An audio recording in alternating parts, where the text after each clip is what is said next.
episode of the RDH Sports Podcast. I'm your host, Chad. Joined alongside me is my brother Tanner. How's it hanging, dude? It's good. It's really good. We've had a fun past like week of football. Basically, it's been very exciting. There's been no dull moments, honestly. College football is getting under wraps. Aside from Monday Night Football, that was the worst game I've ever seen in my entire life. I didn't watch it. No offense. I put it on in the background. Played some video games. I saw Justin Fields fumble. I saw what's his name? The Vikings Dobbs. quarterback, Dobbs. Yeah, I saw him throw like 3 picks or something like that. Four, 4 picks. Excuse me. Not good. I don't know what they're doing. I don't know why they're putting that on prime time. It should be the part of the season where we're starting to flex some games. I think Philly, Buffalo probably should have been flexed to that night slot. I think the 3 o'clock games are starting to become better than the Sunday night games for some reason. So I don't know. It's a weird time right now, but it's fun. I'm enjoying all the sports and the football and stuff. So It's just football season. It's always a good time, right? And then right around draft time is always a good time too. We are RDH Sports Podcast, weekly podcast about football. If you're watching us on YouTube, good to see you. Listening to us on Spotify, thanks for coming back. But we're a sports podcast. We talk a ton of football, mostly in the regular season, and then in football, meaning NFL. We also hit on some other sports like basketball and soccer as well. I do a little jujitsu. Tanner's a baseball guy, so there's a ton of different stuff we talk about, but mostly football, and not to mention a lot of college football too, because on this show, we love to get you ready for the NFL draft. So if you're a listener that is a casual football fan and doesn't really know a whole lot about the NFL draft, don't worry about it. Just listen to us. I go into about 150 prospects on this show this year. It could even be more because I've already done some prospect spotlights. But like I said, big football guys, and we're going to get it rolling right into some football again this week. So a little bit more college football talk than we're used to for the regular listeners.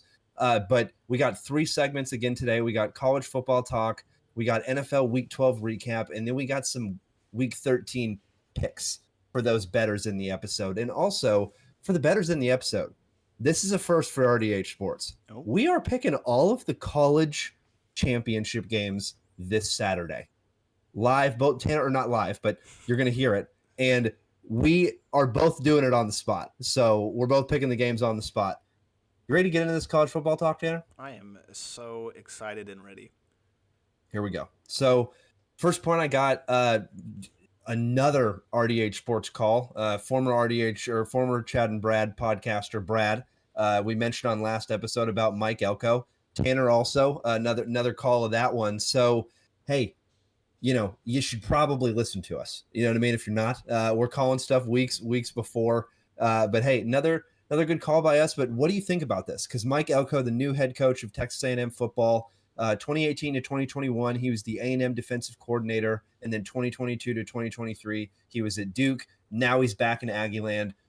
Take me through your thinking of this hire. I think I like it. I'll say that to begin with. I think it's not big and as grand as Jimbo Fisher was. It's not sexy. It's not sexy, but it's something that hopefully he's going to get the job done. I think a big part of it too is the contract. If you look at those details, I think he's averaging like $7 million a year, where Jimbo Fisher was averaging like $10 million a year, and it's over a shorter time span. Fisher got like a lot. I think it was like 10 years, but Elko's getting like 6 Yeah, they years. learned their lesson. They Yeah, learned their lesson. but They didn't go. I don't like how they went above 5 years. I'll say that. That's not I my agree. that's my only gripe with the contract. But keep going with what you're saying. I think it's a good fit. I mean, the thing is, like, he knows College Station, he knows A&M, he's back, and like you said, he's a defensive coordinator, so he's a defensive-minded guy.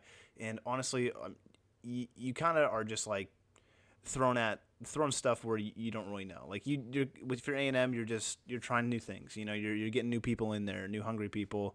You know this guy, he's been in the system before, so you're letting him have a shot at the big job. You know what I mean? That's kind of, you see it a lot in the NFL happen, where you see these like OCs, DCs kind of just come up and make their stands, and they'll go back to coaching situations that they think are beneficial, and this is kind of one of them. So I really like it. I think he's gonna hopefully do better than Jimbo. It's kind of hard not to, because Jimbo's not had a great track record here, but the defense, I will say, when he was here, was pretty good, because I was in school and I got to see that Aggie roster, and they played amazing. They were at one point, I would say, a defensive football team. So it was kind of like, okay, this is pretty cool. And so you see a lot of guys who are in the NFL now that are were on that roster, kind of doing that thing. One of them, Donovan Wilson from the Dallas Cowboys. So that's pretty fun. He's Justin starting now. Madubuike too was a big part. Plays for the Ravens. He was a big part on that defensive interior when you went to school there. And yeah, I mean, my biggest thing, like I said, just to jump in real quick with what you're saying, I think that the length of term is a little bit much for me. And what I also is my only concern, and this is what we were talking about last episode. This is not a guy that's going to come in and know how to. I mean, yes, he knows how to coach quarterback, but he's a defensive minded guy. Right. And so that's my biggest thing is I really wanted a coach that is a specific quarterback guru and or an offensive minded coach, because I don't necessarily think the Aggie defense has been the problem over these last couple of years. I think it's the offense. I agree. So for me, those are my big two right out of the gate. He didn't do bad at Duke at all. So I completely understand it. And here's my take on the hire. You're not going to lose a ton of recruits with this hire. He was the defensive coordinator a couple years ago. Clearly, he knows Aggie land. You know what I mean? This isn't one of those coaches where it's like, ooh, I don't know about that one. You know what I mean? Because right before, when A&M, they had the coaching leak, you know what I mean? Right before they announced Mike Elko, the players were, I mean, not some players on Twitter, but there was a lot of controversy with who they were going to bring on. We're not going to go into that too big, just because, like, the rumor behind that we don't really know, right? But that's just one of those things for me. It's like you kind of saw controversy being stirred up of a potential candidate already, and it's like, okay, that's good that whenever you see, the overwhelming support from Aggie land, from fans, from everybody, it's like, okay, this is a guy that we almost expected to be back here, right? Like you expected him to come back. So that's why I like it. He knows the system. He's an Aggie. He literally started doing the hymn and the fight song right after the press conference. He got everybody in arms, and I'm like, you won over everybody that went to school there. You know what I mean? So, but the years of the contract. Now, once again, A&M didn't pay for that contract. It was boosters. That's true. Like 7 years left paying for Jimbo's contract. They're still worrying about that. Now they got, 6 more years on this. So we'll see. I was really hoping for like a 3, but if you're going to take him from Duke, you got to give him at least some term. And in college football, you see that more, right? Because it's like you're coaching 18 and 19-year-old kids, right? Of course, you need a little bit longer term. It's like, bro, in 3 years, like my freshman class is going to be my junior class, right? So I understand why they did 6, but we'll see what happens. I am not happy, and I'm not sad. I am, I think that was a pretty solid move. Were there other people better that I wanted? Yeah. But hey, maybe like you said, A&M's a defensive school now. I mean, their best players in the NFL historically have been defensive. True. Von Miller, like, quite literally was the reason the Denver Broncos won a Super Bowl on the defensive side of the ball, the outside linebacker against Cam Newton. Yep. Oh my goodness. You know what I mean? Myles Garrett's going to break every sack on the planet, or sack record on the planet.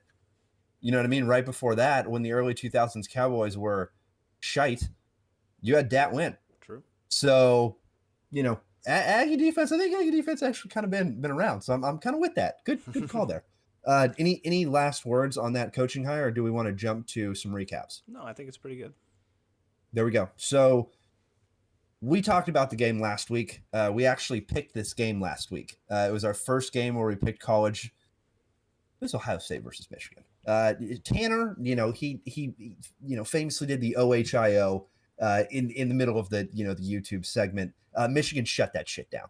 You know what I mean? They heard you and they were like, "What? Just get that out of here." You know what I mean? Get that out of here. It was a close football game. It was a close game. It was a very close game. It was a very close game, and it came down to a touchdown at the end. But you still lost. You know what I mean? You still took the L. The big thing is, hey, I'm a USC fan, so we don't even need to go there, right? I just got to give you some crap because your team finally lost a game. You know what I mean? And the crazy thing is, what I want to hit on real quick, this head coach could get fired. and he's only lost to Michigan. Like, Well, yeah. it's crazy. It's It is absolutely crazy that could happen. But I mean, key stops on third down, key stops on fourth down, and continuing to hold their foot, Michigan, on the gas the entire game, trusting the run at the end of the game, putting the ball in Blake Corum's hands at the end of the game. That is what you do to win football games. That is what you do. Jim Harbaugh would have done the exact same thing. Yep. Exact same thing. So great win there. And my question last week was answered. Marvin Harrison, I need to see this performance in a game. Touchdown. So Marvin Harrison answered the call, and there's nothing, that Ohio State fans can say about that game. I mean, it was very close, but Michigan just, at the end of the game, they had the ball, and they converted when they needed to, and Ohio State did not, toward the end of that game. So it was a close game, but that rivalry never disappoints, does it? No, it really doesn't. It's explosive. There's so much emotion in it. It's probably the reason Ohio State's gonna. I don't know if they're gonna get a new head coach, but it's just one of those things where it's like if you go to Ohio State, you got to beat Michigan. You have to. You have to. That's what the student body expects. That's what the fans expect. But yeah, I agree with you on this game. I completely think it was almost like Michigan's to lose. They didn't, obviously, but I kind of saw, especially early on and definitely towards like the middle parts to the end of the game, they were just converting on those short down situations. Fourth down, fourth and short.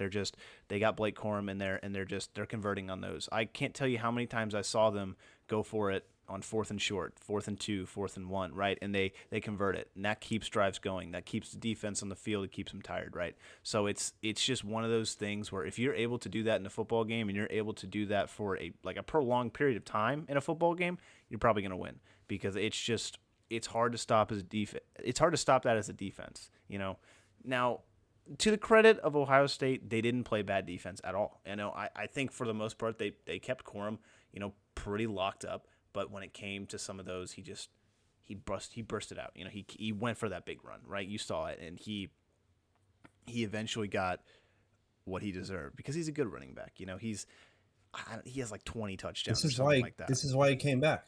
Exactly. This is why he came back, to beat them again and to go in the college football playoff and contend for a national championship and win a national championship. Yeah. And he's the reason they did it this week. Mm-hmm. He had that game sealing touchdown at the end there, and he holds up his record when he walks off the field. So what a way to leave. But about Michigan, JJ McCarthy, if you look at this kid's stats, they do not jump off. Do not jump off. Not at all. He wins games. Yeah, exactly. And he gets rushing touchdowns, and he gets 4th and 1s, 3rd and 1. In the last thing we'll say about this game, there was a lot of times, like you hit on, Michigan was 3rd and 1, 4th and 1. Mm-hmm. That wasn't Ohio State. No. Ohio State wasn't long situations and just not playing the game, like that. They're in my opinion, Ohio State was more kind of like, all right, let's throw the ball, let's get it out there, let's kind of get Marvin Harrison the ball, as you should, right? But let's kind of air it out to our receivers and stuff like that. And it worked, for the most part, but that came with turnovers. Kyle McCord, he played well. I think he played decently, but 2 picks, 2 touchdowns. It's not going to go out there and win you the game. But yeah, I don't know. I think this Ohio State team is really good, but honestly, this Michigan team is it's just kind of built for the end of the season. You know what I mean? Like, it's just one of those teams that's going to grind you out and just make you sick. It's just going to make you weak, and at the end of the game, they're going to get you. They're going to put that cherry on top, and that's what Corum did. So Michigan looks good. I don't know. I hate to say it, but they look pretty good. They look real good. And last game we're going to recap because we have to talk about it. Alabama and Auburn comes to the end of the game again. Auburn famously years ago brought the kickback and beat Alabama. Yeah, dude. Alabama throws a literal Hail Mary. Quarterback almost gets sacked and throws a on a rope. I mean, that was perfect. That pass was insane. Oh yeah. In the back left corner of the end zone, right into it, right into the hands. Just cradle and all, right into the hands. They beat Auburn. It was this close. They shouldn't It was have, which is this crazy. close. Yeah, this close for that game going the other way. What did you think about that one? I mean, it's just I think you really have to get it to the credit of, you know, Jalen Milroe. Like, he is playing his best football. And you saw earlier in the season, he was not doing too hot, you know, the benching and all that stuff. He took it to heart. And now he's playing his best football. I mean, you saw him after that game. He's like, give me the Heisman. I don't know if it's going to happen. But he's playing. It's not happening. But he's playing with that much confidence. He's playing like a Heisman Trophy winner. I'm not saying he's going to win it, but because, you know, the whole season counts. But he's playing extraordinarily good football, and you can't deny that. And he went out in that game, and he won at the end of the game. And he made that big-time throw because that's what he can do, and that's what he knows he can do. So he's an Alabama quarterback at heart. I love it. And, you know, I wish they didn't win because, you know, I like Auburn. I like Bama going down, but it was an impressive showing. I will say that. Saban, he doesn't lose. He just doesn't lose, man. And that Auburn rivalry, it's fun. It's really fun. And they play close pretty much every year. So I enjoyed it a lot. Oh, they do. Yeah, they do. That's the rivalry of that is the rivalry in the SEC. One of many rivalries in the SEC, I may add. Championship Saturday matchup preview and picks, RDH sports style. We're going to be doing it this year, and we're also going to be doing the college football playoff each time. So just, you know, keep listening. If any bettors are out there, this is the segment where you listen. Here we go. Let's start off with the Pac-12. We got Oregon number 5 against Washington number 3. Crazy that Washington is number 3, Oregon is number 5, and Oregon is favored by 11.5 points. That's something that I've never seen. But first of all, reaction to that. Like, what do you think about that? It's tough. I mean, I don't know why they're that much of a favorite. A two score lead over a team that played each other, I think within 3, you know, the last time they played, and it was extremely close. Like the entire game, they went back and forth last time they played this season. So it's kind of really surprising. You know, I get it. Bo Nix is playing really well right now, and he's probably the front runner for the Heisman, but I don't know. You know, I think Michael Penix has got a chip on his shoulder if that's the case. I think you kind of nailed it though. I think it's Michael Penix. I think it's Penix. I think he's the reason, and I hate to say that, but I think he is. And I think with some key injuries as well. And I think, yeah, Oregon's flying right now. 11.5, no. I would not have done that. Maybe so, Oregon by 7.5. You know what I mean? It means that they win by a touchdown and maybe a field goal, right? And maybe 8 points there. I could see that. Like you said, 1-score game last time they played, but this is number 3 against number 5, and number 5 is favored by almost 2 touchdowns. That's absolutely insane to me. I don't know if we're going to see that again. But the reason I think it is because Washington has looked shaky. Mm-hmm. They've looked really shaky, and there's a couple games that they arguably shouldn't have won at the end of the game, but they did. And that's what happens when you have a good quarterback like Michael Penix Jr. I'm not going to say great. I'm going to say good. You've heard about what I think about him. I think he's definitely a top quarterback in this year's class. I need to dive more into the tape on him, but I want to see how he plays this week. Yeah. Because this is the biggest game of his career to date. And if he wins this game, they are into the college football playoff, no matter what, if he wins this game. If he loses this game, we'll talk about that in a future segment, right? We're going to talk about that. We'll bring that up in a future segment. But that's my reasoning behind the 11.5 favorite, is because I think the shaky play of Washington recently gives Oregon not only the slight edge, but a big edge. So we'll see what happens in that game. Big 12 championship. Oh, wait, hold on. We got to pick the winner. I'm going off the rails here. Oregon, for me, really? For sure. I think it's fair. They're balling. Yeah. I mean, I'm gonna go with Washington just because it's Pac-12. You know, I think they're going to play each other close. Even though Washington isn't playing their best football, I've seen Michael Penix, especially against Oregon too, step in there and make some huge throws. So I'm just gonna, I'm gonna go the other team just for fun too. But I like Washington a lot. They are ranked higher, and I like Penix. I really do. I think he's got a lot of talent, and I think he's very accurate when it comes to deep ball throwing and accuracy just in general. So I'm gonna go with the Washington Huskies. All right, I'm talking. That's what I'm talking about. Huskies, baby. Got that. Got my husky over there, passed out by the door. Yeah, I'm surprised you didn't go Going. Washington. Come on, what the heck? Odin is like, No. what? Yeah. Well, he's. We won't even get into him. He's the best dog on the planet, but not the brightest. Oklahoma State Big 12 championship last year. Texas is going to be in there. 18 Oklahoma State, number 7 Texas. Does Oklahoma State make this a close game, or does UT run away with it? No, it's UT all the way, and it's not. I'm sorry, it's not going to be close. Like go Pokes and all, but like UT's really good. They put up 50 like last week. Yeah, and we're going to keep this one short and simple.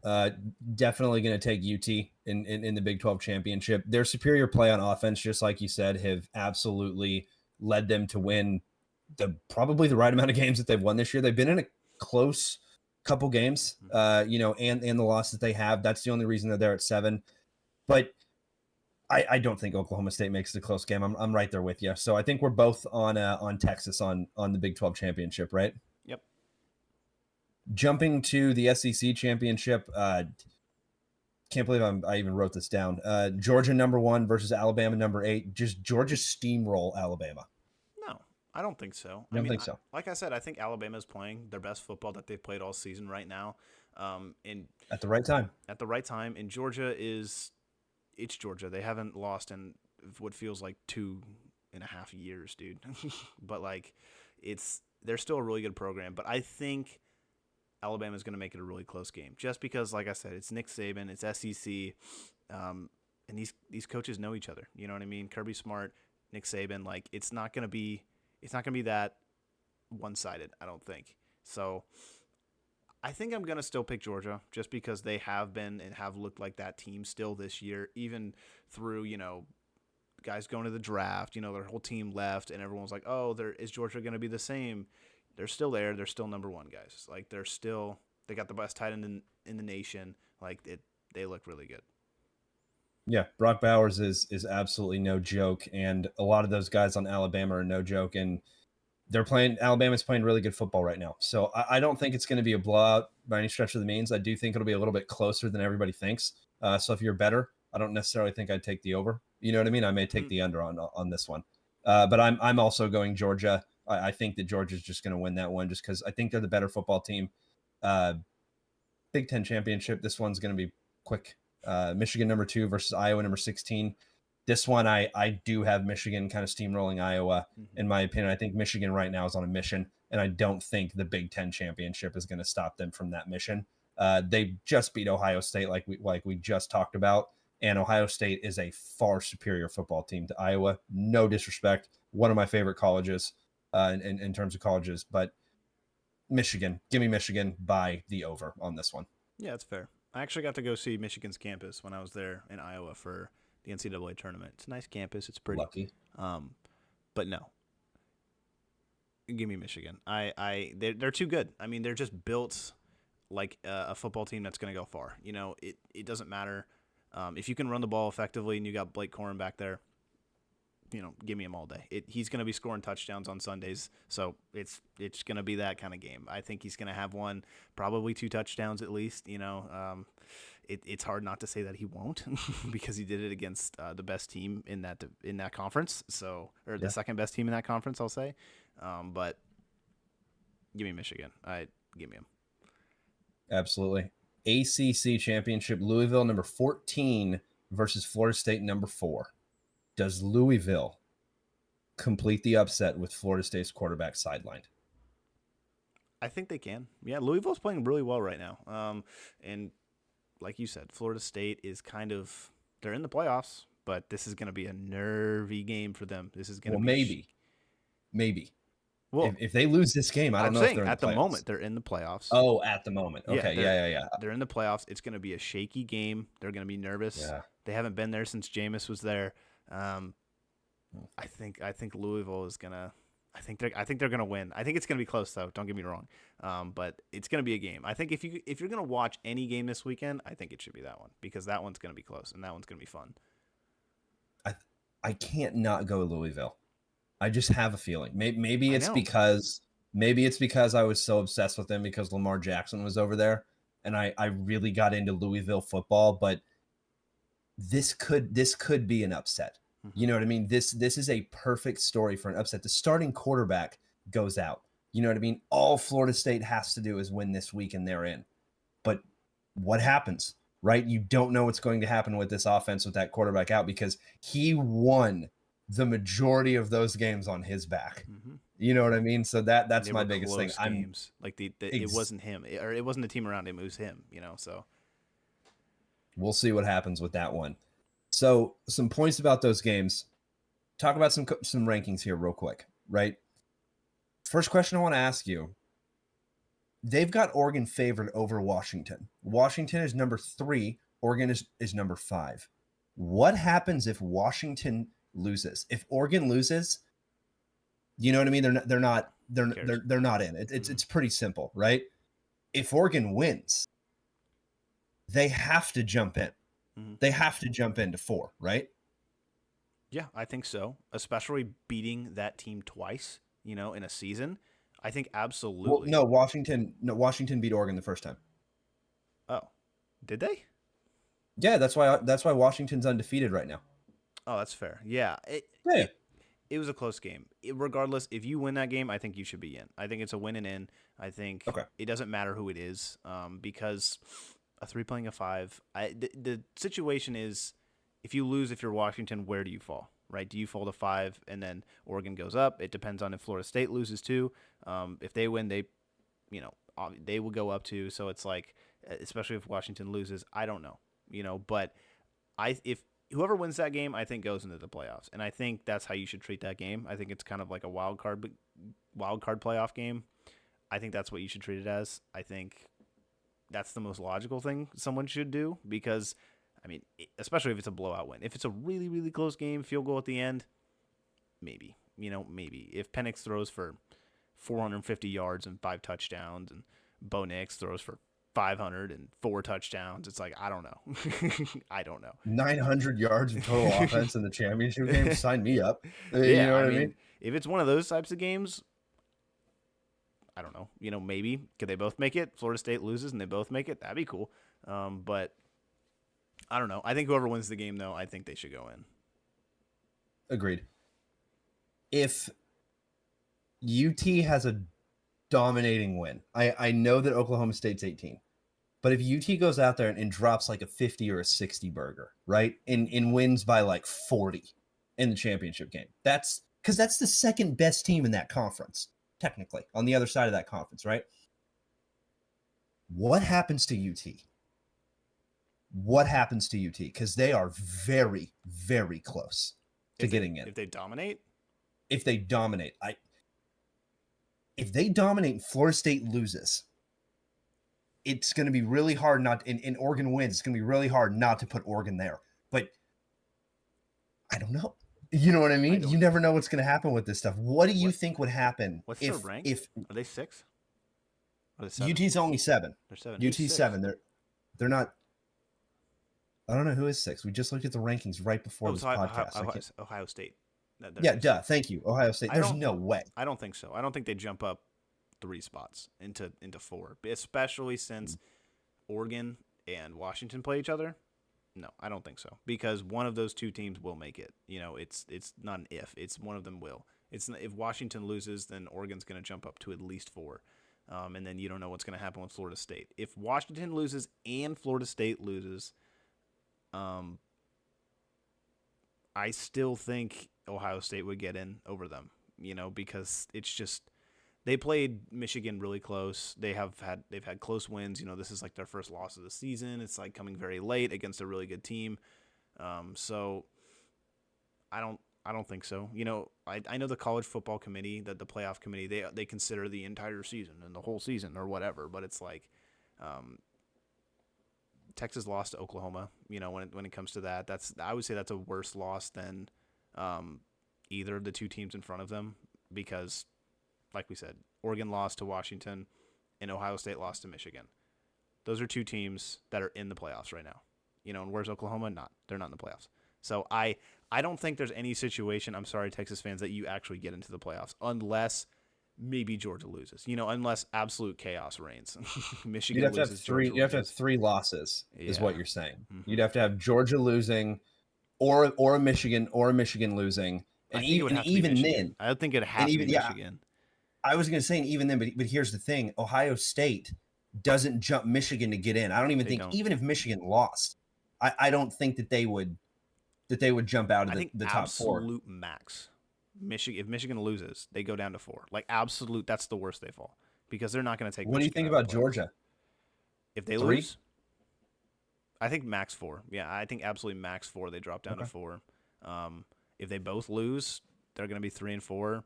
If Washington loses, maybe they're. I don't know. That's hard. Like because if they all lose in the top 4, then it's kind of like.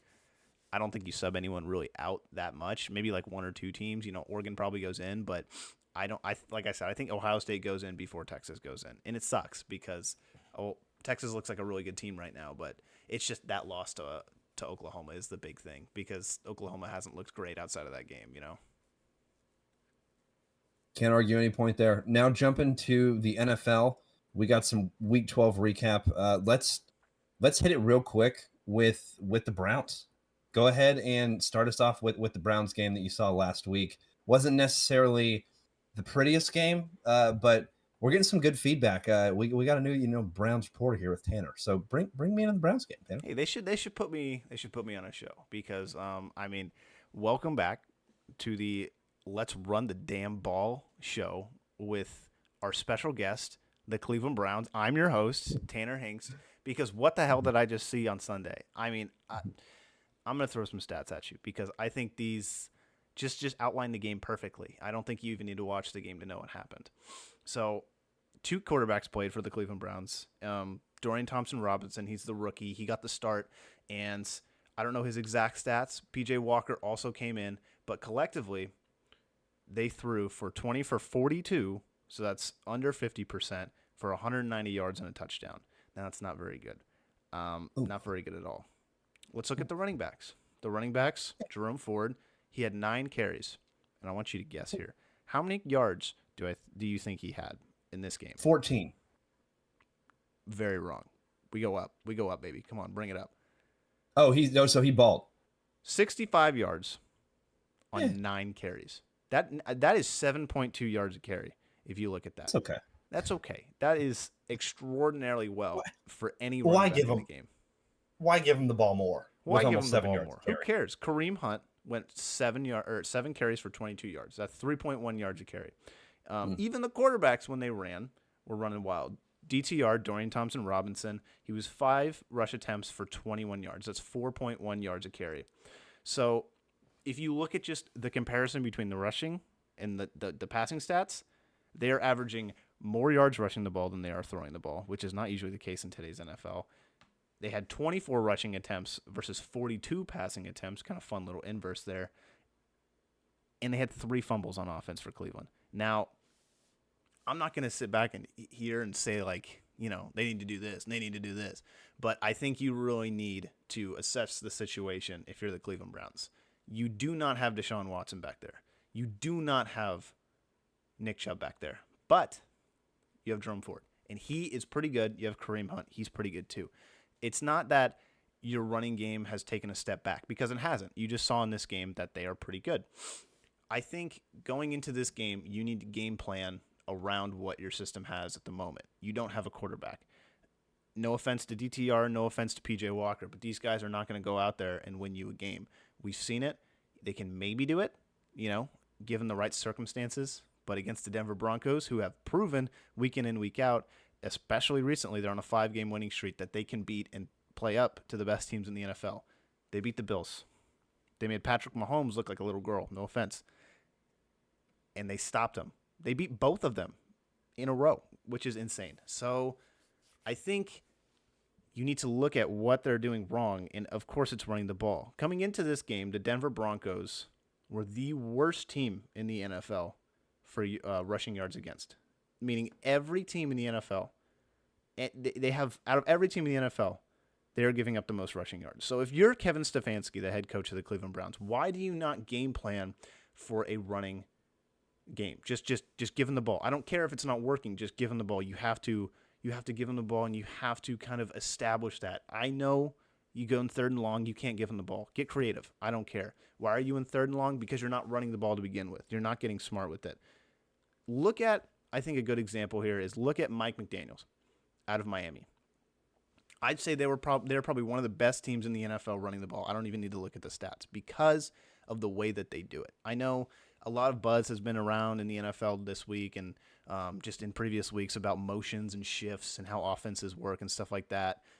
I think I saw a stat that was like the Dolphins are shifting and motioning on like 70-something% of their plays, and I think it's a big reason as to why they are succeeding. Along with, I think they're getting really creative with their formations, and I think they're playing that to their strength. A lot of what I see in the NFL today when it comes to running the ball is just kind of almost half-assed. You know, it looks like we're running the ball from 10, 15 years ago, and we're just kind of motioning here and there, motioning a tight end over, doing stuff like that. But you go watch Miami play. Just if you haven't, go watch them play and just watch how they run the ball. It's drastically different than anything you've seen, right? They put Tyreek as a running back. You know, they put Raheem Mostert over here as a fullback. They'll put Jeff Wilson over here, Devon Achane. Why do you think these guys are succeeding in Miami? It doesn't matter who's there. It doesn't matter if you're Raheem Mostert, if you're Jeff Wilson, Devon Achane, right? These guys, no offense to them, but they're not the biggest names in the league. They're not Saquon Barkley. They're not Derrick Henry. No, they're not Christian McCaffrey, right? They're getting these guys in good positions because they're scheming them to run well, and they have an extraordinarily good running scheme. Mike McDaniels comes from the Niners scheme with Kyle Shanahan, who currently has the best running back in the NFL. You can see how well that's going. So I think that you got to get really creative here at the Cleveland Browns about running the football. Because, yes, if you run the ball every time, just inside zone, who cares, halfback dive, it's not going to work. You know, people are smarter than that. The NFL players are smarter than that. But I think if you get creative. You're seeing that in Dallas, real quick, just to prove what you just said. You're seeing that in Dallas. You're seeing Dallas doing halfback dives in inside zone, and it's just not working for Tony Pollard. So 100%. Cleveland not only is not utilizing the backs that they currently have, they're not even utilizing the running styles that they currently have. I'm right there with you on that. No, I think that's a really good point, too, because you look at Dallas, and I mean, no offense, but Dallas has an older running scheme, and that's why it's not working against these good teams. I mean, you saw them try to run against these good teams that have good defensive lines, and it just doesn't work. You know, it's just not how you need to play in the NFL today if you want to run the ball. Like I said, Mike McDaniels, he's a wizard, and he's really smart, and he is consistently running the ball well, and that is why that team is good. No, I love the team. They have really good players, but that is why the team is good. If Cleveland could do even half of that, I think they would have been close in this game. I think they would have put up more points, and that is how you play to your strengths. You know, if you're a struggling football team, if you have Dorian Thompson-Robinson and you have P.J. Walker as your starting quarterbacks, I think you need to rely on the run a little bit more. I don't think in any situation those guys should be throwing for a collective 40 attempts. Maybe even not even 30, you know, like hopefully it doesn't come to that, but I don't think that they understand Deshaun Watson's not in there. You know, it seems to me like they're calling plays based on if Deshaun Watson were there. It just doesn't look like their offense has changed at all since the point of him getting injured, Nick Chubb getting injured. It doesn't look like they're making any adjustments over the season. You know, they're dropping back to pass and they're letting these guys play, and it's like Denver Broncos got Patrick Surtain. You know, they got a lot of guys back there, and why would you not play to your strengths? You know, why would you not play to their weaknesses? It's just kind of seems like, and I'm not an NFL coach, you know, I don't do this for a living, but it kind of just seems like a lack of preparation. You know, it just seems like they're not utilizing their strengths. I mean, you got Kareem Hunt and Jerome Ford. I don't really know what else to say. It's just one of those things where it just pops out on the TV, and you're like, why aren't we doing this? You know, why aren't we doing this? I especially think, you know, Mike McDaniel's scheme, if you even run like something half like that, just half of it, just be creative in the running game. That's all I ask. That's all I ask. I've been harping on it all year about teams who just can't run the football. And Detroit Lions, baby, Miami Dolphins, these are excellent running teams, and they win games. They win games, and they have good records. It's a direct correlation. I really think we talked about Michigan. They're built to last for the playoffs. It's just one of those things. Running the ball, I know it's a pass-heavy offense. I know it's a pass-heavy league, but you got to run the ball. If you don't have a running back, the safeties are going to be in the back of the field. Yep. And they're going to Right? let you If sit you and throw. if you do have a running back, then you're going to have the safeties up closer toward the box, at least one of them. You're going to have the safeties a lot closer to the offensive line, meaning that your wide receivers are going to be single covered, meaning that when you're watching the games on Sundays and when you hear the announcers say, the analysts say, you need to run the ball to be able to pass the ball, there's a reason for that. Mm-hmm. Because if you look at the Cowboys, the rookie Cowboys, when you had rookie Dak and rookie Zeke, every single first and second down was a run to Zeke. And on third down was a pass play. Every team knew what was happening. They couldn't stop it, but every team knew what they were happening. And like we said earlier in the episode, when you're going down on 3rd and 1, 3rd and 2, that's a lot easier than 3rd and 5, 3rd and 6, 3rd and 8. You know what I mean? That you have to pass the ball on 3rd and 8, right? Sometimes you do a little halfback run and you get lucky and get the first down. Not often, but sometimes, right? If it's 3rd and 2 and you have a good running back there, you should be running it. The defense is going, well, are they going to run or pass? You know what I mean? Are they? We don't know. We don't know right now, right? We don't know what's going to happen. But if you don't have a running back to begin with, then what? We don't got to worry about that guy. Exactly. You know what I mean? We don't got to worry about that guy. And Sean Payton saw that, and you saw him outcoach the Cleveland Browns. You saw him. You saw him outcoach the Cleveland Browns.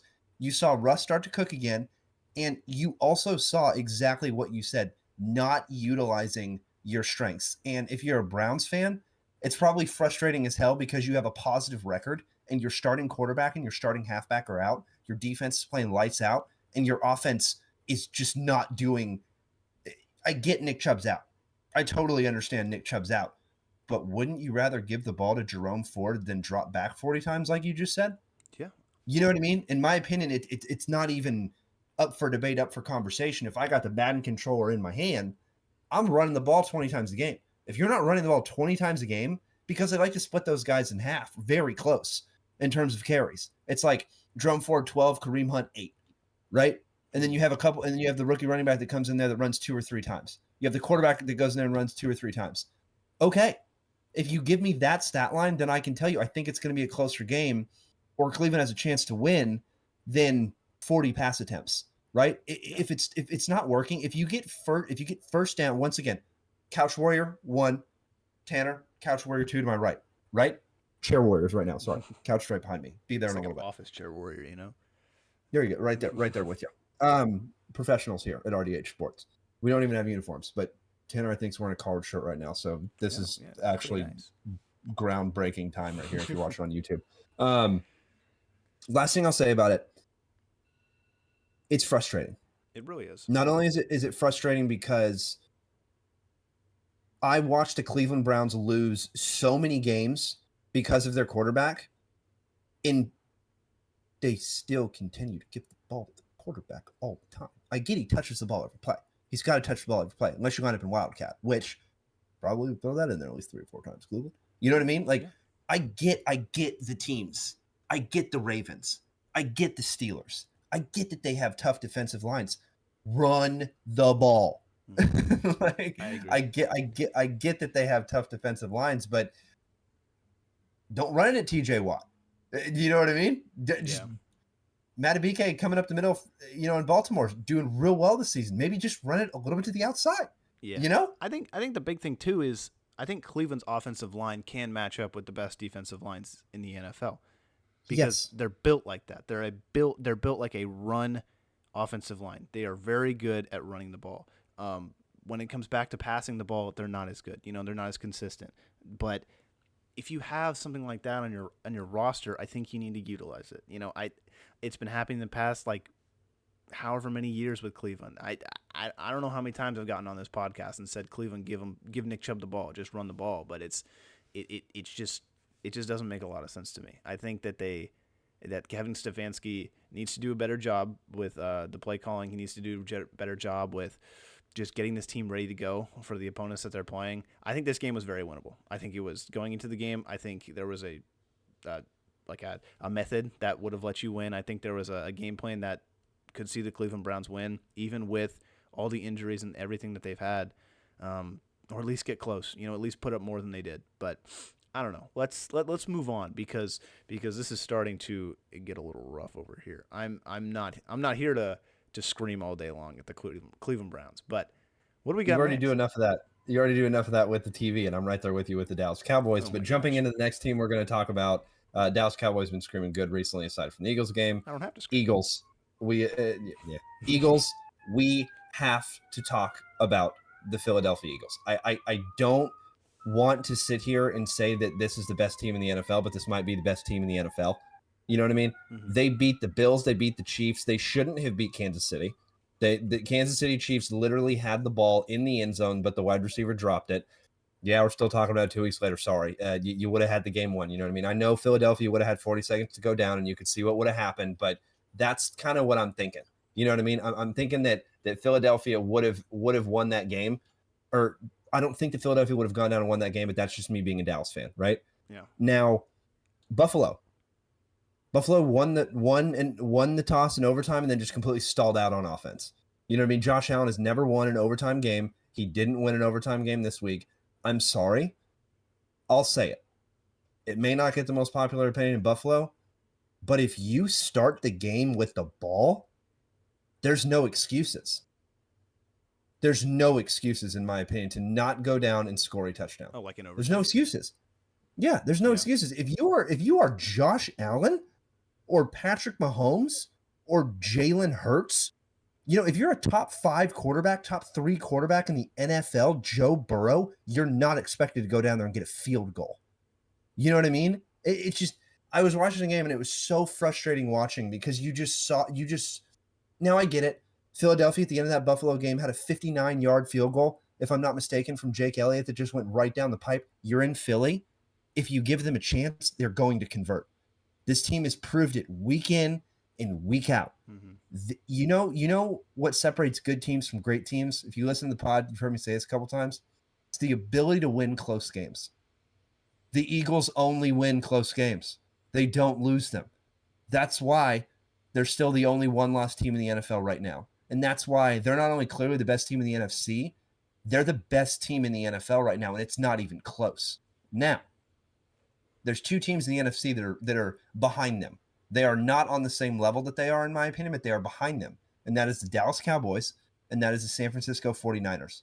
And the San Francisco 49ers play them this weekend. Philadelphia has already beaten Kansas City. They've already beaten Buffalo. They've already beaten Dallas once. If they beat the 49ers, the conversation's over. The NFC East is theirs. If Philly loses to the 49ers and then goes and plays Dallas, and Dallas wins that game, the division is up for grabs. This is the biggest week of the Cowboys season and the biggest week of the Philadelphia Eagles season right now, because this is for the division, and Dallas doesn't play bad at home. Knock on wood, right? Dallas has not played bad at home at all this year and would probably benefit the most for home field advantage in the playoffs, would benefit the most, I would have to say, in the NFL, even above Kansas City this year, because Dallas is playing lights out at home. So, yeah, I completely agree. I think the big thing too is, you watch those games, you watch that Kansas City, drop in the end zone. Will Philly go down and score? I don't know. Who cares? But it puts the Chiefs ahead.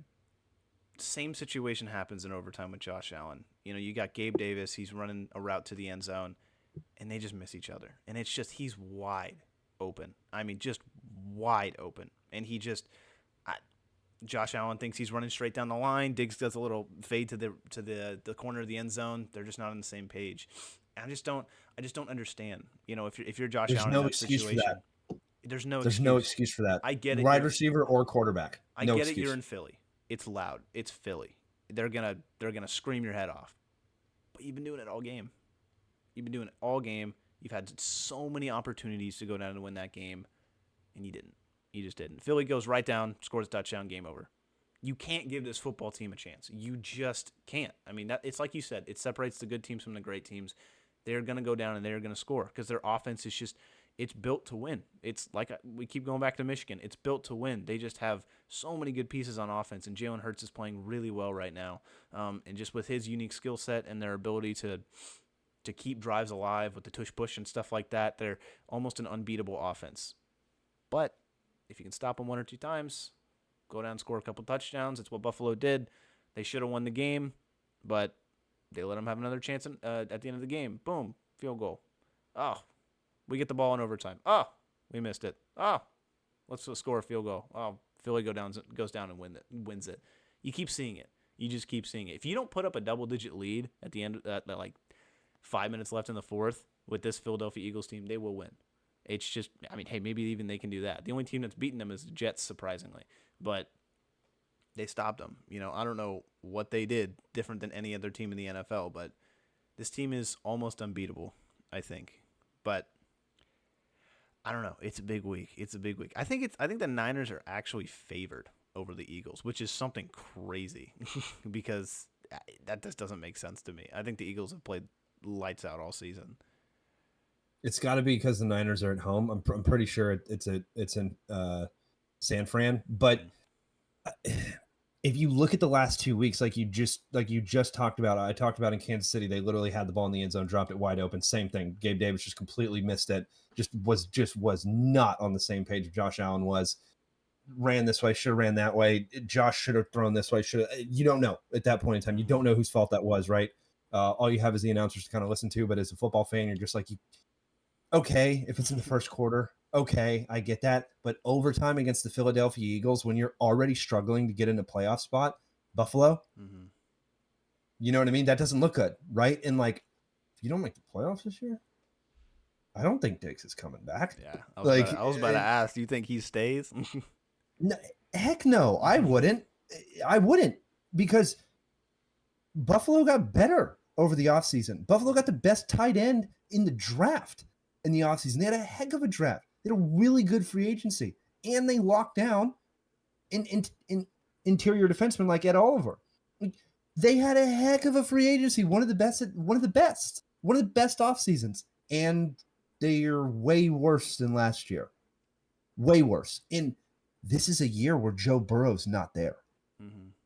This is a year where the Kansas City Chiefs look vulnerable.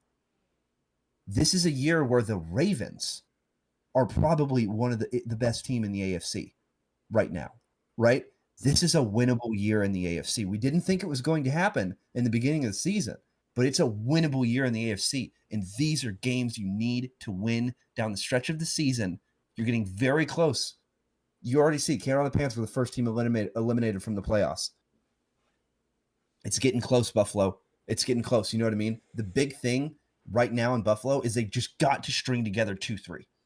They string together 2-3 wins. It's a completely different conversation. Josh Allen didn't play bad against the Philadelphia Eagles. He did not play bad. Really Buffalo well. did not play bad in that game. It just came down to a late game moment, and they did not convert. And Philadelphia, like Tanner said, if you give them an inch, not only do they take a mile, they take like 5 miles, right? Buffalo was up by double digits in this game, but they didn't shut it out. Yep. 3-and-out.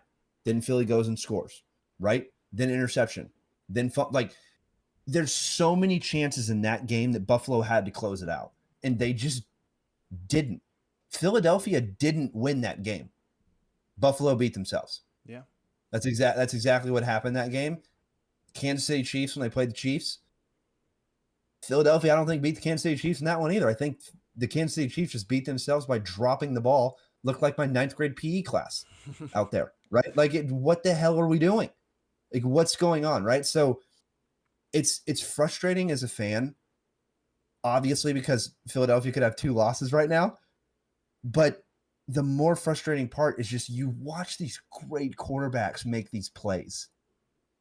In Mahomes' sake, it wasn't his fault.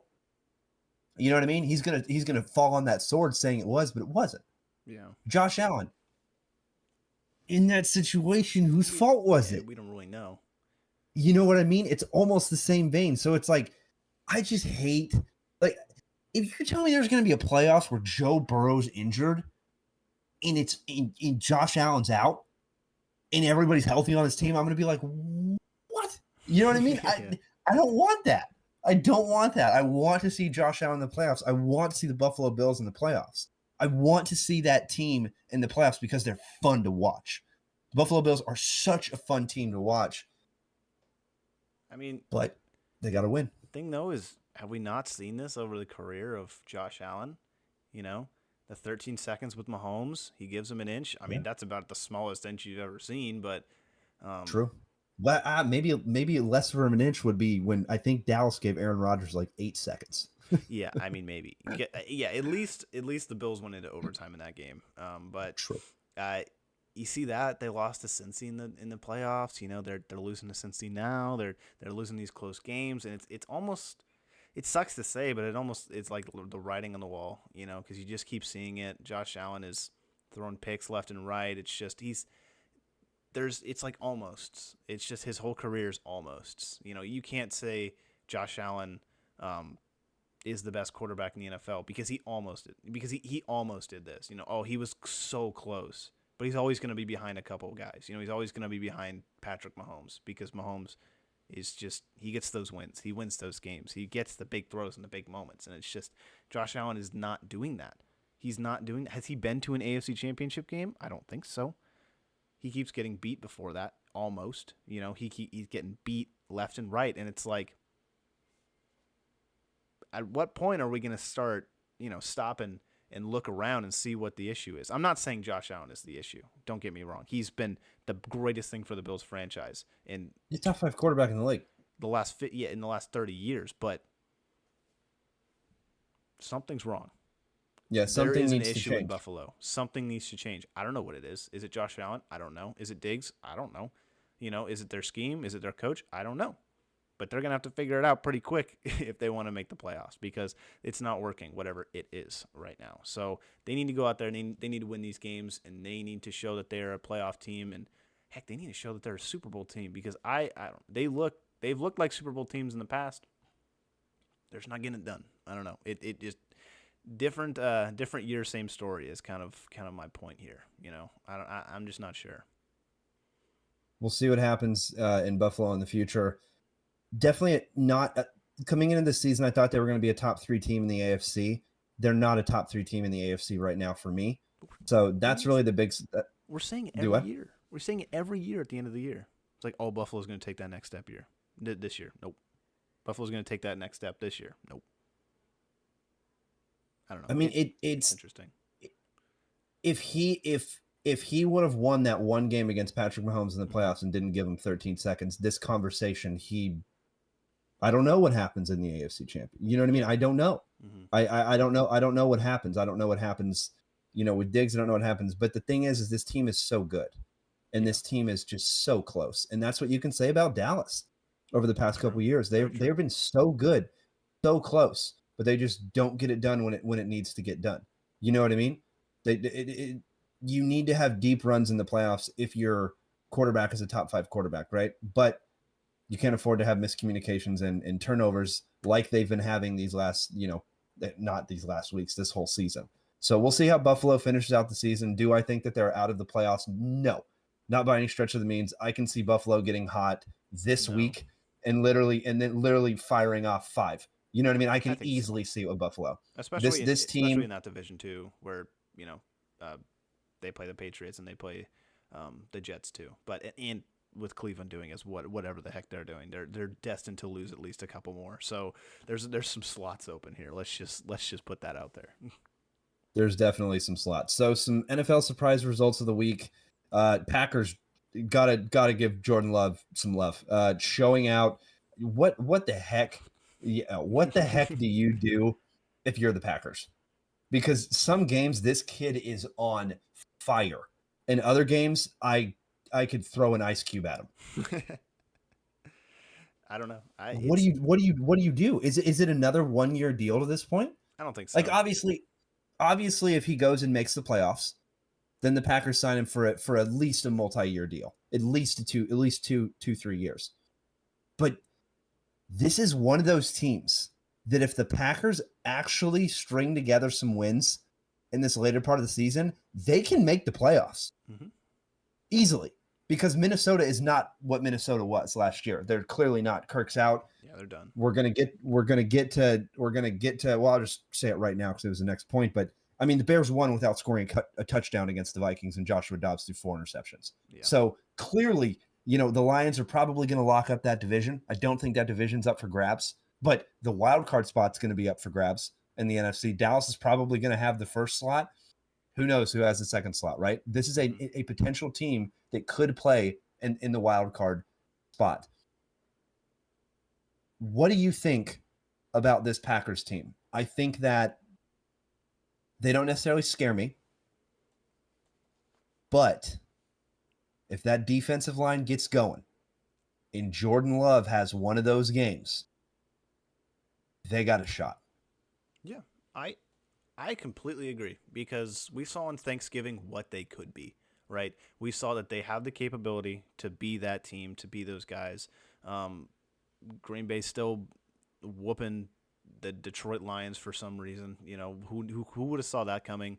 But I think Jordan Love has had really good performances, and I think he's had really bad performances too. But I think those really good performances stand out a lot more than the bad performances. A lot of people get caught up in like, oh, he's inconsistent, he's doing stuff like this. But you got to remember, this is his first year starting. He's not a rookie, but this is his first year starting. This is his team for the first year since Aaron Rodgers has left, right? It takes guys a while to get into it. You didn't see Patrick Mahomes putting up crazy numbers his first year in the NFL, or his first he didn't play active season in the NFL. I know, yeah. But like the first season he actually played. But yeah, it takes time to get into this stuff. You go and you see all the comparisons with Bryce Young. He's having a terrible rookie season with all these Hall of Fame quarterbacks. Biggest one to me is Troy Aikman. Start 0-11 is big in his career, but then he wins 3 Super Bowls. So it's just like you can't. I really don't think you can judge a quarterback based off the first year, especially this guy who is playing inconsistent. It's not that he's consistently bad; it's that he's inconsistent. It's 300 yards, 3 tugs here. 150, 1 touchdown here. It's a bad game. It's like. It's going to happen. It's going to happen. I think they'll be fine. I think if they stick with Jordan Love, they'll have a good quarterback. Will he be a franchise Hall of Famer? I don't know. I really don't. Maybe, maybe not. It's hard to step into those shoes of Aaron Rodgers and Brett Favre, but I think they have themselves a pretty good quarterback in an age where quarterbacks are kind of a dime a dozen, So I don't know. I think they should keep him. I think if you really want to take a shot on one of these quarterbacks in the draft, you can. But I wouldn't, I don't think you should let him sit back there like they did with Jordan Love. So I would stick with him. I'd give him at least a couple more years just to see what he's got, because you really don't know right now. And the team it's not bad. It's not bad. Aaron Jones, pretty good. A.J. Dillon, it's pretty good too. They got Christian Watson. He's starting to come on. He looks pretty good. If they can get that connection going, I mean, come on. Come on. I like the team. I really do. I don't think they're as bad as people say they are. I just think their record is, kind of wah. But it's his first year. Cut him a little bit of slack. We'll see how they finish it off. Let's jump into NFL. Let's do some Week 13 matchup preview and picks.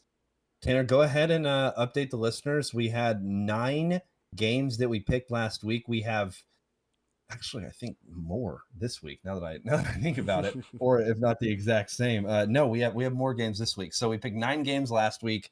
How do we do, and how are we doing overall this whole season? And for the folks who haven't listened to this segment before, this is usually where most of our bettors come on. We do the Thursday night game, the Sunday morning game, a Sunday afternoon game, a Sunday night game, and the Monday night game. Last week, we picked all the Thanksgiving and everything games. So if you're a bettor or you want to know who's going to win any of those games, take a listen to this segment on RDH Sports. Yeah, I mean, we're pretty good here at RDH Sports. We both went positive this past week. I was 5-4, right, barely making it. You were 6-3. I think that's pretty good. Overall season, I'm 36-24, and Chad is 37-23. Again, it's almost like we came from the same mother. So we can get into the picks. Thursday night.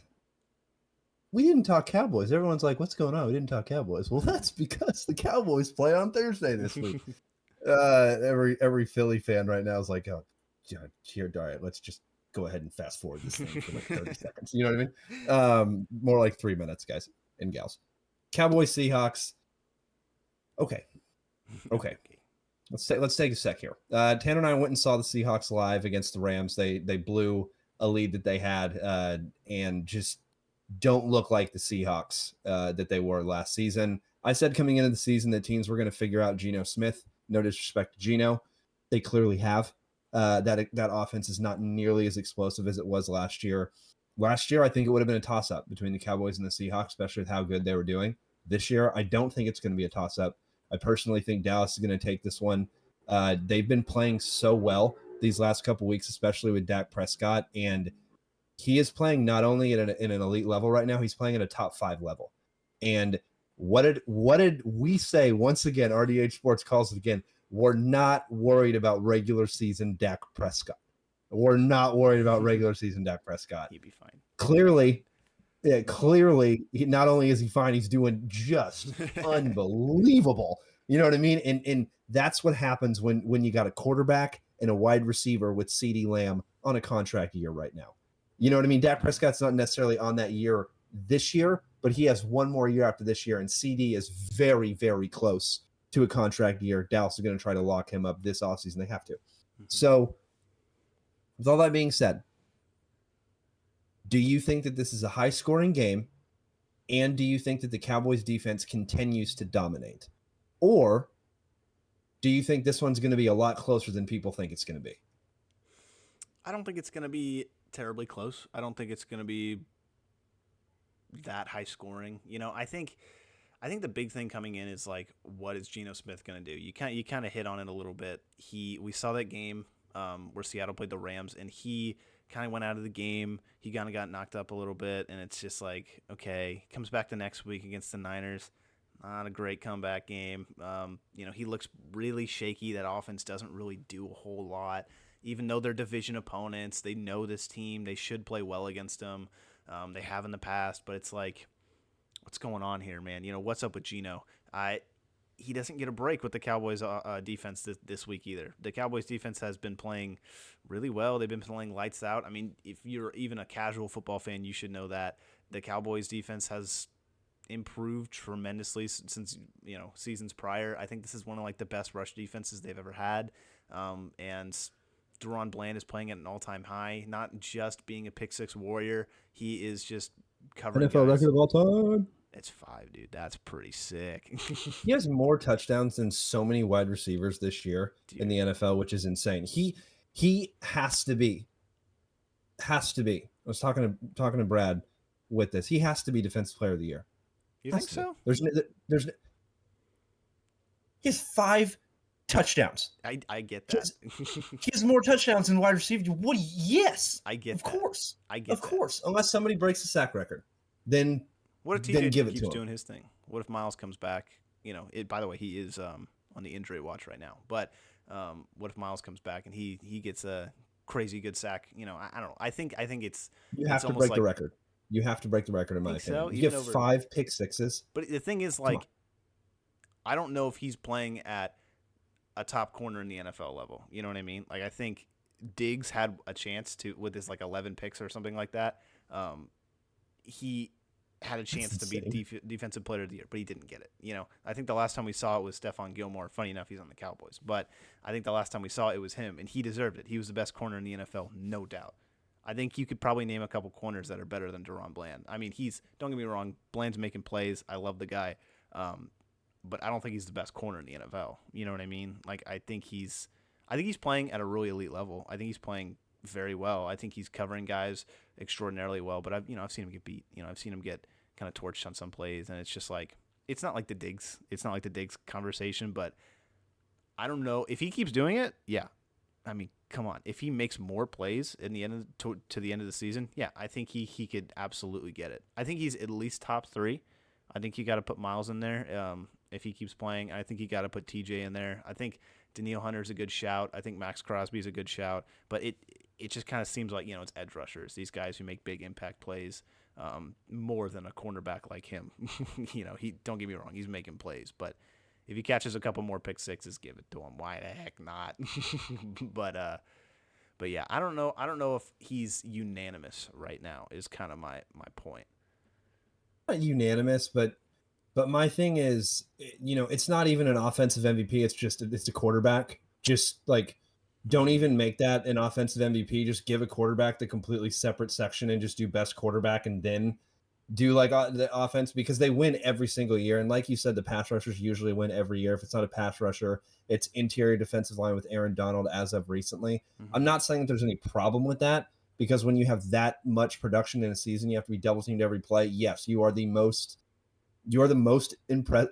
You know what I mean? You're the MVP on the defensive side, Mm-hmm. the defensive player of the year. That's exactly the definition of the winning, of winning it. But my thing is, Diggs is a little bit harder, because yes, he had a ton of interceptions that one season, but he also gave up like the most yards in the NFL. Yeah.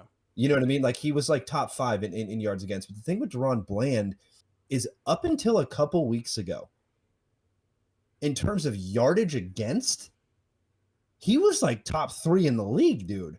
He was literally like top three in the league. And yes, a couple weeks, yes, these last couple weeks, yes, he got torched. He got a touchdown thrown on him, which is like, dang it. You never want to see that, because you're like, that stat looks really, really bad when you get touchdowns thrown on you. But yes, no, it's just the Cowboy fan in me saying I that think he it's that he fair. needs to at least be in the conversation, I think he's in the maybe not conversation. winning it. I think he's Okay, absolutely in the conversation. then yeah, but if he gets, three more interceptions and two of them are returns, it's like, okay, not only did you beat the record, because right now he beat the record by one, right? He's got it beat by Mm-hmm. one. I think If so. he Yeah. beat if he beat if he beats the record by like three or four, like, we need to start talking here. Yeah. You know what I mean? We, If we need to have a conversation. if he starts playing like one of those corners, shutdown corners, and he just has that effect on the field. Yeah, I think so. I mean, he's got the resume to do it, right? If he continues to do this, And but he yeah, has at points in the season. He he already has, has. he has, he has. But I need to see him up against a receiver that's gonna, you know, shut him down a little bit, or at least try to. Like, I want to see how he does against DK. I want to see how he does against I was Tyler gonna Lockett. say, I was I gonna say, wait for the next couple weeks. they get to play against Amon-Ra St. Brown. They get to play against Stephon Diggs. They got a lot of chances to see what he's capable of. So I think we're really going to see if he shuts those guys down. And he shuts them down, give it to him. I mean, come on. But It's hard to argue it there. So I'm assuming you have the Cowboys over the Seahawks as well. yeah, I just think there's too many red flags when it comes to the Seahawks. Kenneth Walker, I don't know if he's going to play. For right now, it doesn't look like he is, because it's a Thursday night game. He didn't play last week, and I wouldn't really want to rush him back either. Charbonnet, he's playing pretty well, but in my opinion, he's just not the runner that Kenneth is.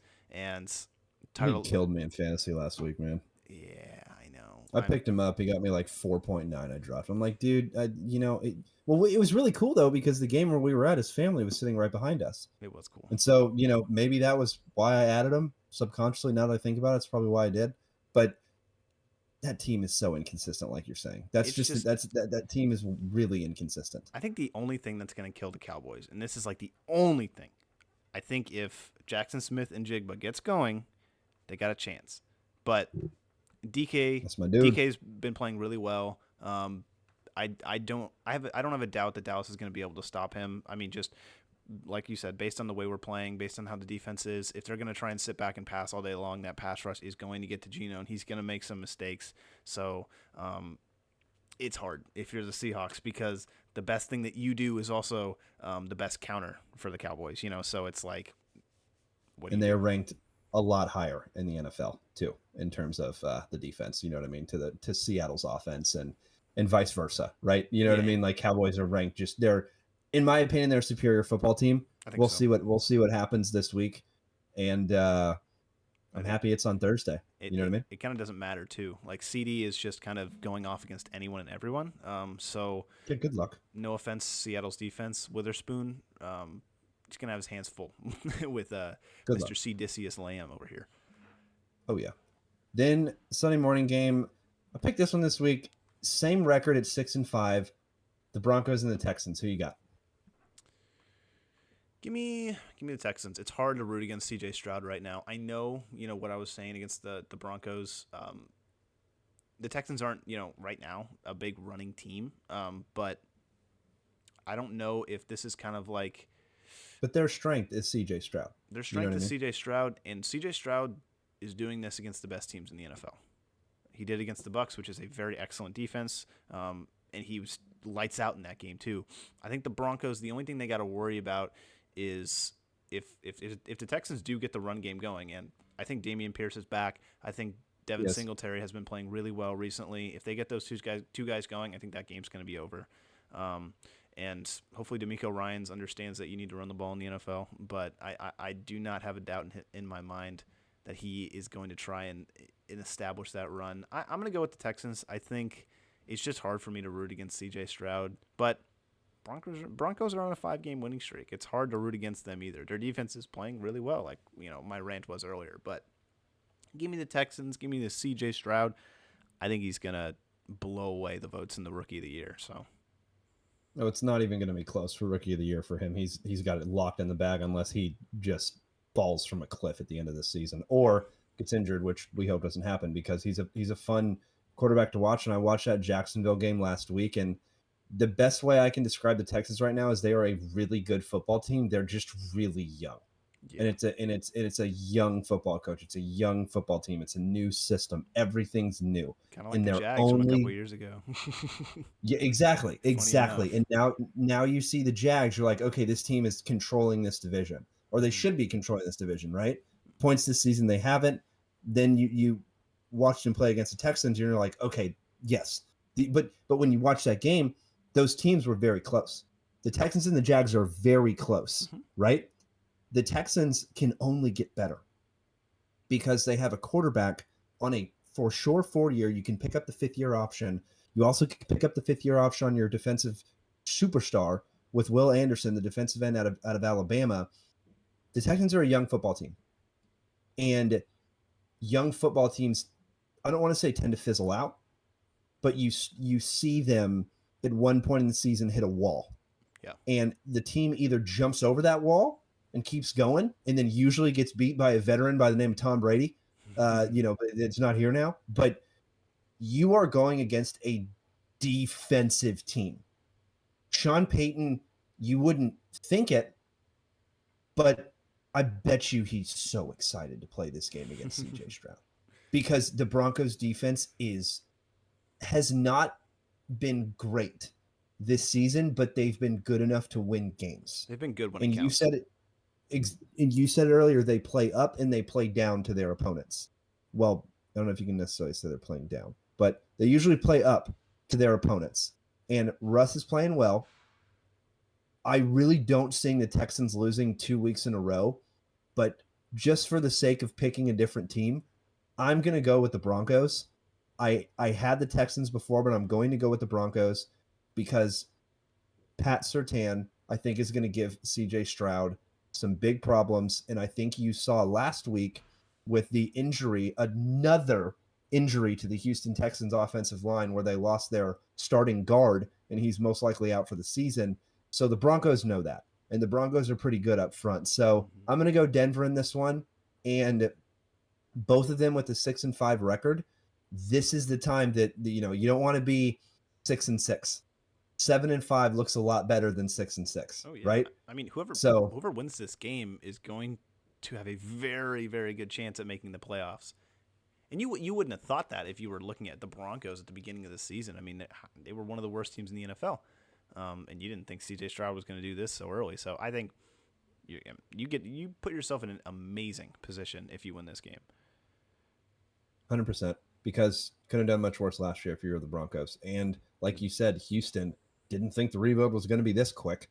The Sunday afternoon game this week, oh man, another one that should probably be flexed to the night game. And I can't believe I'm saying that because who's at the night game? We got the Eagles and the 49ers. Dude, I why? picked against the Eagles. I picked against the Eagles the previous 2 weeks.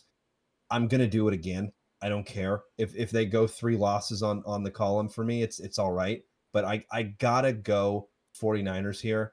I think the reason that the 49ers are favored is because those are very close games that we just saw with the Eagles. Arguably could have been 2 losses. I think that the 49ers come to play this week, and I think they're pissed from last year. And this is a potential NFC championship game here matchup. So these teams are going to be, I don't necessarily think they're going to be throwing everything that they have at the other team, but I think that these teams know that the Niners are angry because they lost last year. They were very close to that Super Bowl. They lost last year, right? Philadelphia coming off not necessarily shaky wins, but not the wins you're used to seeing the Philadelphia Eagles have.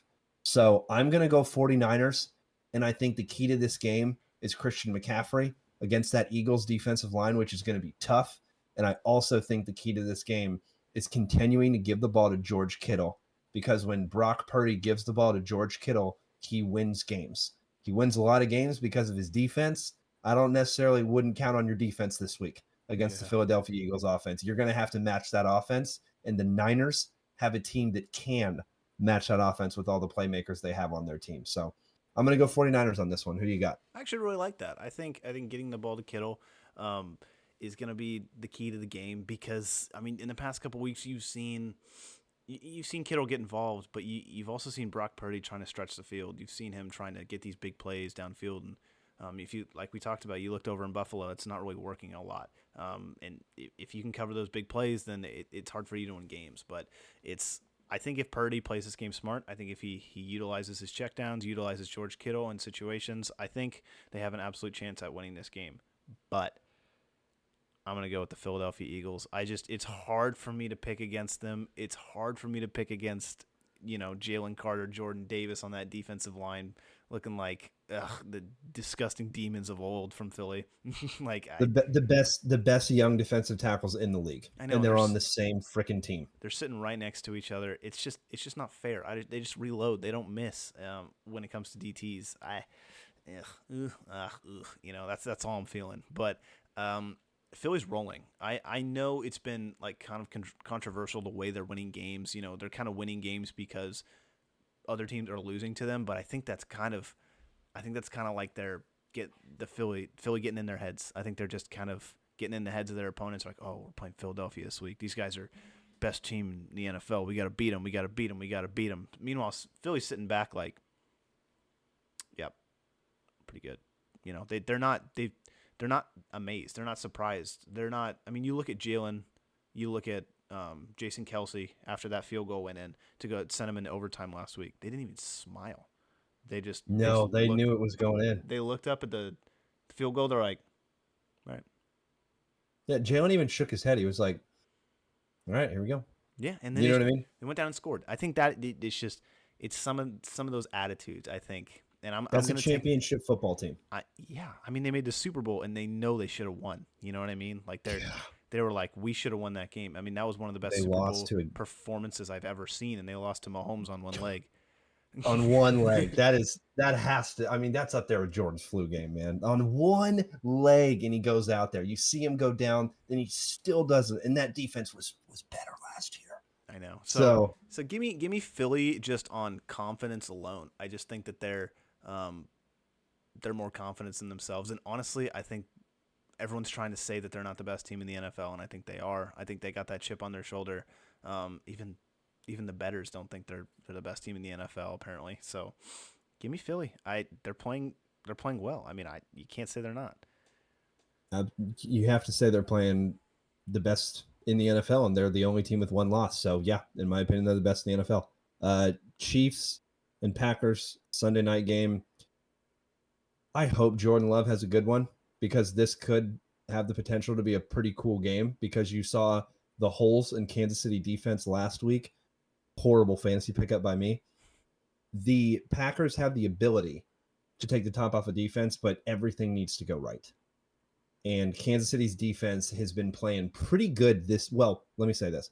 Kansas City's defense is playing better than they have in the previous years, yes. Right? That's a little scary, because you were talking about it, how, of course, Kansas City's defense starts to just be like a top 10 defense, of course. Of course that happens, right? When you have a quarterback like Patrick Mahomes and you have teams that are great, right? The Chiefs, still great, still going to go to the playoffs, still going to make a playoff run. I would be shocked if they weren't in the Super Bowl. minimum AFC Championship. You know what I mean? Bare minimum. I'd be shocked if they didn't get there. So I don't think they're going to stop rolling. But I do think that, if Jordan Love gets going and does what he did last week against the Lions, it could be a fun game because the Lions beat the Chiefs and the Packers beat the Lions. You know what I mean? And now it could be that the Packers beating the Chiefs and then they beat the Lions. They beat all of them. You know what I mean? That's pretty cool. I think I like NFL math. I really do. That's what I'm saying. It makes total sense in my head. I think it works. Yeah. All that being said, I'm gonna go with the Chiefs. Good. Quick and simple. Another quick and simple one to pretty much end this podcast. It would have been a really good game on Monday night if Joe Burrow didn't go down. But Joe Burrow versus the Jacksonville Jaguars. Give me the Jags. When you got a backup quarterback going against Trevor Lawrence, this Jacksonville Jaguars offense is no freaking joke. When Christian Kirk is playing out of his mind, former Texas A&M wide receiver, went to school with him, and you have Calvin Ridley that just decides to, some weeks he gets 20 yards, but when he's not getting 20 yards, he's getting 100. He's getting $120, and he's getting probably one or two to go with it, right? So if Calvin Ridley gets going, they won last week against the Houston Texans, and ETN didn't do a thing.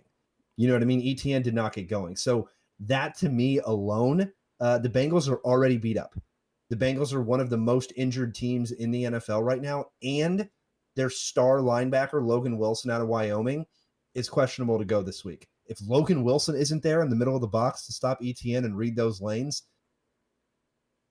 it's not going to be a close one in my opinion. Now, the Bengals have a pretty good wide receiver core, right? One of the best in the leagues. Yeah, top 3. You got Jamar Chase, right? There's always a shot.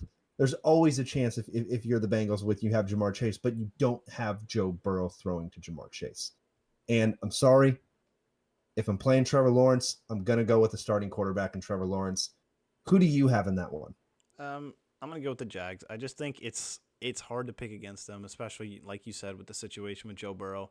I really hope this doesn't become a consistent thing with Joe Burrow. I've seen 2 season-ending injuries for him so far in his career, and a Super Bowl appearance in the other one. And it's just like I don't really like where this trajectory is going so far, but he'll be fine. I think he'll be back better to go next year. But Trevor Lawrence, and not a lot of people are talking about this, Trevor Lawrence is playing at an all-time high level right now. I think this is one of the best stretches of his career, and he is looking like the quarterback of the future that everyone has been talking about for how long now. He's starting to fill those shoes. He's playing really well. He's getting his receivers the ball. He's finally comfortable in a good offense that's not led by oh my gosh, Urban Meyer.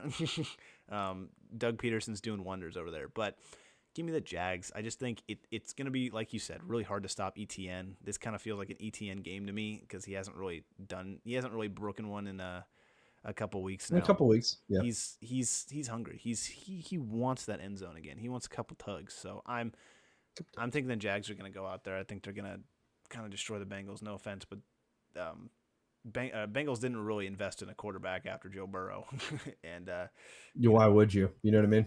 You saw it this past week against Steelers. I mean, they looked terrible. I don't remember his name, like Browning, I think the backup quarterback's name is. He didn't look good, and it's not a good sign if you have, like you said, a top 3 receiver core and you still can't get him the ball. So, give me the Jags. I think the only hope for the Bengals is if they can run the ball and hope Joe Mixon gets going. And then play action off of that, get some big plays to your receivers, hope that it doesn't fall short. Kind of like just manage the game well enough to win, and hope that your defense can do enough. So I don't know. It's hard. It's hard to see a situation where the Bengals can pull this out. This might be if they lose this game, they might be tanking down there a little bit. If I was that GM or something, They may be done a little bit, but when you have Joe Burrow coming back and you have such a good receiving core, and you have so many young, it does. You don't want to see anybody get injured in sports, and you really don't want to see the best players on the field get injured. I mean, Joe Burrow's a top 5 quarterback. There's no debating that. And 2 season-ending injuries, like you said. Super Bowl the year he wasn't there, and then the year before that in college he won the national championship. So it's like the kid, all he does is win. Yeah. You know what I mean? He gets to the dance. Maybe not won that Super Bowl, but still he got there at that young. You don't really see that often with quarterbacks. You usually see him kind of chasing it a little bit. So I hope that doesn't happen. I hope you don't see him get to the dance once and it takes a little bit of time. I like the Bengals, and their whiteout jerseys are too sick to not see in the playoffs when they're an away team. So we need the Bengals next year in the playoffs. I think they will be. If Joe Burrow is going to be fully healthy and Jamar Chase back there, you can't not say that that's going to be a team that pushes boundaries in the AFC. But that's it kind of sucks though. I mean, because you think about how this season started for them too, because Joe Burrow's injured at the beginning of the season. It's like, oh, he finally gets healthy. He's playing like Joe Burrow again. Bam, injury. Yeah. He's out for the season. It sucks. It sucks. Yeah, but I think that's gonna do it for us. There we go.